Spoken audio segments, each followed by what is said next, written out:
Magandang araw. Ako po si Mark Lester Lirag at ito po ang aking daily devotions ngayong February 16. How to be saved, Moses and the Passover, na dinalakay po ni Pastor Russell Ocampo sa 365 Daily Devotions. Ang Bible verse ngayong araw ay galing sa Exodus chapter 12. Ang sabi po ay, The Lord said to Moses and Aaron in Egypt, This month is to be for you the first month of your year. Tell the whole community of Israel that on the 10th day of this month, each man is to take a lamb for his family, one for each household. Makikita natin ang isa sa pinakaimportanteng pangyayari sa kasaysayan ng Israel, ang Passover.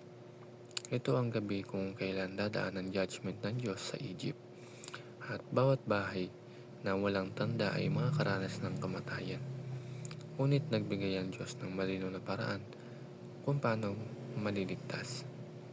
Mabasa natin sa Exodus chapter 12 verse 13 na, And the blood shall be to you for a token upon the houses where you are, and when I see the blood, I will pass over you. Napakalakas na mensahe na ito. Hindi sinabi ng Diyos na kapag mabait kayo o kapag marami kayong good works, ang sinabi niya ay, when I see blood. At dito papasok ang ating unang teaching. Faith in God's Word is crucial for salvation. Kailangan sumagot ang bawat pamilya sa eksaktong sinabi ng Diyos. Pumili ng kordero, patayin ito at ipahid ang dugo sa pintuan. Hindi nila pwedeng baguhin ang instructions. Hindi nila pwedeng sabihin, okay na siguro to. Ang kaligtasan nila ay nakadepende sa pananampalataya at pagsunod sa salita ng Diyos. Ganon din ngayon, ang salvation ay hindi based sa opinion lang natin, kundi sa sinabi ng Diyos. Pangalawa, the Passover lamb foreshadows Jesus Christ. Ang korderong walang kapintasan na inaalay sa Passover ay larawan ni Jesus, ang perpektong kordero ng Diyos. Tulad ng dugo ng kordero na nagligtas sa Israel, ang dugo ni Kristo ang nagligtas sa atin mula sa kasalanan. Hindi aksidente ang detalye ng Passover. Ito ay malinaw na point forward na darating na tagapagligtas. At ang last, believers are covered by the blood of Christ.